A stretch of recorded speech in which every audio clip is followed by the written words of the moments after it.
चर्चा अशी आहे की सीबीआयपेक्षा सुद्धा त्यांच्याशी संबंधित जी यंत्रणा आहे कारवाई उड्डाणपूर्तीच्या संबंधित त्या यंत्रणेवर काम करून चौकशी केली पाहिजे. जसं की जगभरामध्ये ज्या काही बेस्ट कंपन्या आहेत संशोधन अभ्यास करणाऱ्या त्यांची मदत घ्यावी असं काही आपण सजेशन एक तर नक्कीच आहे. वारंवार आम्ही या बाबतीमध्ये बोलत आलो. ज्या दिवशी दुर्दैवी घटना घडली त्या दिवशीच त्या खात्याचे केंद्रीय मंत्री नायडूजी आज तिथं होते, मुरलीधर मोहोळजी सुद्धा होते.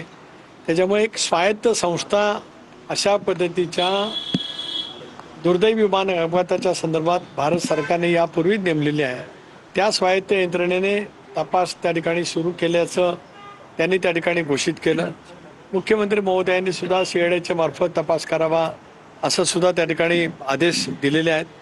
हे आहे त्याच्यामुळे स्वायत्त यंत्रणाही तपास करेल, पण सीबीआय तपास करत असताना आणखीन व्यापकतेने तपास त्या ठिकाणी होऊ शकतो.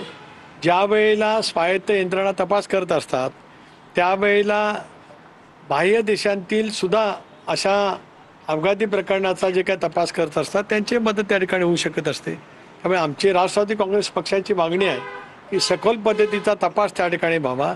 या संदर्भामध्ये जे जे काही मुद्दे उपस्थित होतात त्या मुद्द्यासह तपास त्या ठिकाणी केला जावा आणि हा तपासाचा निष्कर्ष लवकरात लवकर राज्यातल्या नव्हे तर देशाच्या जनतेसमोर आणावा ही राष्ट्रवादी काँग्रेस पक्षाची प्रामुख्याने भूमिका होती. म्हणूनच उपमुख्यमंत्री म्हणून वहिनी प्रफुल्लबाई, मी स्वतः प्रदेशाध्यक्ष म्हणून मुशिफजी आणि पार्थ आम्ही आज मुख्यमंत्री महोदयांशी भेट घेतली आणि प्रदीर्घ चर्चा त्या ठिकाणी. साहेब, तुम्ही अनेक वर्ष कॅबिनेट मंत्री होता.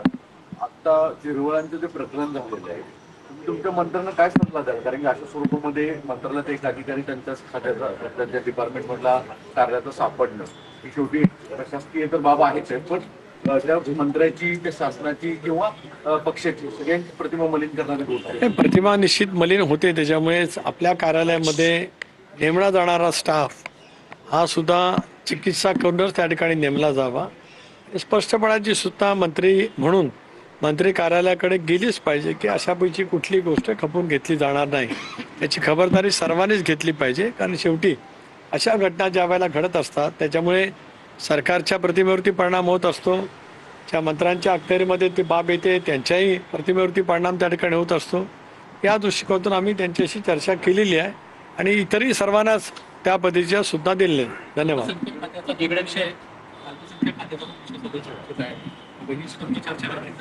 अधिकाऱ्यांवर कारवाई झाली पाहिजे, चौकशी झाली पाहिजे अशी एक मागणी त्यांच्याच आहे. स्पष्टपणानेच आहे. राज्याचा रूल्स ऑफ बिझनेस जे नियमावली सांगतो त्या पद्धतीने कुठलाही निर्णय हा मंत्री महोदयांच्या स्वाक्षरीशिवाय सरकारी होत नसतो. अशा वेळेला ज्यांनी कोणी असे आदेश काढलेले त्याची चौकशी व्हावी, त्यांच्यावरती कारवाई केलीच गेली पाहिजे. वहिनी सुद्धा त्या संदर्भामध्ये उपमुख्यमंत्री म्हणून आणि त्या विभागाचा पदभार त्यांच्याकडे असल्यामुळे अशाच पैच्या सुद्धा त्या ठिकाणी दिलेल्या आहेत. धन्यवाद.